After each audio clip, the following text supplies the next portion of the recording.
What you got to really focus on next year, though, is taking these Hackers Paradise guys and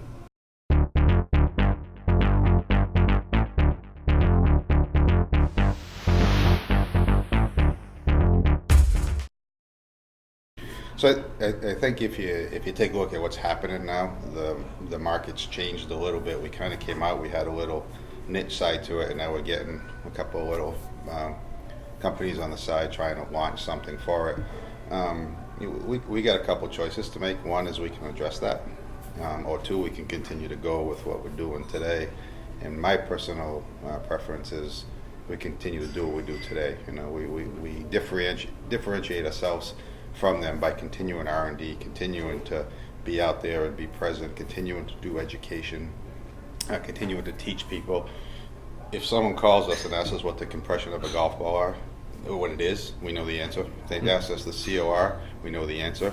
If they ask us what they test at 120 ball speed versus 170, we know the answer.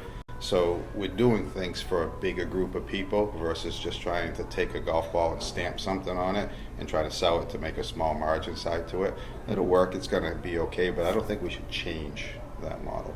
Absolutely not. I think we set ourselves apart with education of golf as a whole. I love the aspect of the fact that we have customers who call us, who write us on social media and ask us which ball we should play. Maybe not only which ball they should play, but how they need to adjust their game in some manner. Just the other day we had a guy who called in and said, hey, I really started hitting the ball better and the ball's maybe spinning a little bit too much. And not only did we have a discussion about the balls and the performance that we offer them, but how his game adjusts as he gets better. So I really think we bring that personal touch to all of our customers that really kind of sets us apart. And we can continue doing that through educational videos, through keeping in touch with all the forum guys, even if we're going to keep all of them, and making sure we don't ever lose that as we continue to grow. One of the other big things that comes up with us a lot too is we've got a couple more requests for tour. The tour guys. And when asked us what our plans are for Snell Golf for the future, I still want to stay out of that arena. Supporting the tour is a different business model. Having someone hired, having them be there, being out on tour. Granted, the stories that come out of the tour can be exciting and can be fun. They can be crazy, but supporting it can be expensive. When these guys have asked us to add people and the guys like the golf ball, we sent them. We sent some to couple of top players in the world recently, which we're not allowed to talk about, but that's a good thing. We'll see what happens with that. So I think what we'll see on the tour side eventually is it's going to be really expensive for these big companies to continue to support at the volume they do and the cost that they do. So if we can hang in there, and there could be a time where people are actually. One of the guys that sent something to us the other day said he plays the golf ball. He thought it was better than the Pro V1, were his words. He thought it was longer. He thought it was better in the wind, and he wanted $250,000 to play it. So I said, well, you guys have putts on the 18th green for $250,000. So if you think you can, if this golf ball is going to be better for you, and we're not going to pay any contract side to it, you can make that money up with your first win. If that's what it is. So that mindset, I think, has to change a little bit for us on tour, but eventually I think it will. I agree. The tour is sexy, and it might help you sell some golf balls, but I still enjoy the stories of the everyday golfer army. I hear I remember the Arnie's Army stories from years back, and that's before my time, but that feeling of the everyday golfer kind of becoming a fan of Arnold Palmer is what I think we can even kind of create with our own little community of golf balls. These guys can buy into what we do because we're kind of everyday guys. We're average handicappers who love the game, who go out and play because we have fun. I think we can tell those stories. We don't need to tell the pro story.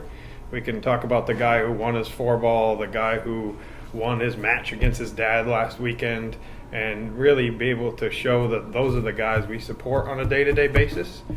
We save them money. We give them $10 more in their pocket to buy a cocktail and have with their buddies after work. And it's that crowd that I think we take care of, not the guys on tour. So it's as long as we stay true to that and who we are, then I think that's a win. Well, the pictures are interesting that we get in all the time.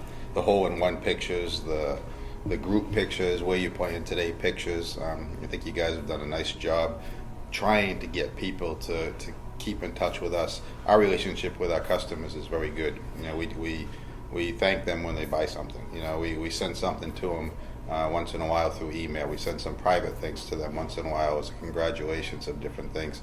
And staying as a small company and getting that core group of customers that way is important to us. You know, and to try to be too big too fast, you make a lot of mistakes. That's not our plan. You know, we don't need to be, you know, a $200 million company. I mean, I'd like it if you could work harder to do that. That'd be better. But we don't need to do that. You know, it stays fun. We have a good time with it. It's fun in the mornings, and it will continue to grow. You know, and it's growing at a pace that we're just able to keep up with now. Holding on to the campaign that you guys have created with the no bullshit side to it's pretty good. We got T-shirts that say no BS on them now, and we got promo codes that say no bullshit, I think, and get discounts off on your first buy. So that's what it is. We just want to stay true and real to what we're doing, and don't try to be somebody else. You know, if you try to be somebody else and copy someone else, we continue on our path. I think we'll be fine, and things are looking good for us next year. Absolutely. Excited to see the feedback on the new balls. That's going to be really, really fun to hear stories about the performance and how those each fit the different players out there. It's 2018 will be good. What you got to really focus on next year, though, is taking these Hackers Paradise guys and getting that cost down significantly. Yeah. We need to make sure that they're engaged every single day with us at a reduced price. Yeah, we'll maybe have Josh give away a lot of free golf balls. We'll start pulling shirts over the heads and throwing uppercuts and take some teeth out. So. All right, we'll see what we can do.